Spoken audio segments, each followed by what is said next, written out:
വീര്യം കുറഞ്ഞ മദ്യത്തിന് ബജറ്റിൽ നികുതി ഇളവ് പ്രഖ്യാപിച്ച കാര്യത്തിൽ ഇപ്പോൾ എന്താണ് നിലപാട് എന്ന് സർക്കാർ വ്യക്തമാക്കണമെന്ന് ബി.ജെ.പി. സംസ്ഥാന അധ്യക്ഷൻ രാജീവ് ചന്ദ്രശേഖർ എം.എൽ.എ.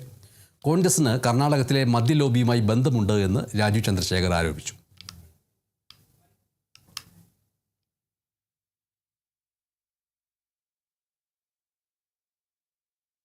സർക്കാരിൻ്റെ ഏറ്റവും പ്രധാനപ്പെട്ട ലക്ഷ്യം കുട്ടികൾക്ക് ഒരു നല്ല ഭാവി സൃഷ്ടിക്കാനാണോ, ലഹരിയിൽ നിന്ന് മാറ്റി മദ്യം അങ്ങനെ കൊണ്ടുപോകാനാണോ? അവർ തീരുമാനിക്കട്ടെ, അത് കൃത്യമായി പറയട്ടെ.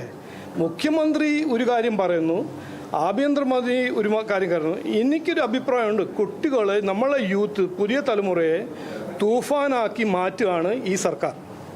ഇതിൻ്റെ വില കമ്മിയാക്കുമ്പോൾ എന്താണ് നമ്മൾ മനസ്സിലാക്കേണ്ടത്?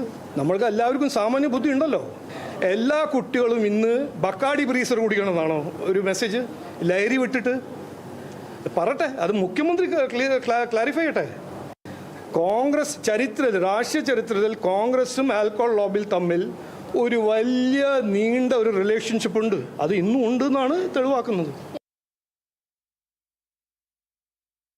ഇടുക്കി ജില്ലയിലെ അണക്കര സർക്കാർ സ്കൂളിൽ 7ാം ക്ലാസ് വിദ്യാർത്ഥിയെ അധ്യാപകൻ മർദ്ദിച്ചതായി പരാതി. ചൂരൽ കൊണ്ട് അടിച്ചുവെന്നും മുട്ടിൽ നിർദ്ദിച്ച കാലിൽ ചവിട്ടിയെന്നും വിദ്യാർത്ഥി മൊഴി നൽകി. ഈ മൊഴിയുടെ അടിസ്ഥാനത്തിൽ പോലീസ് അന്വേഷണം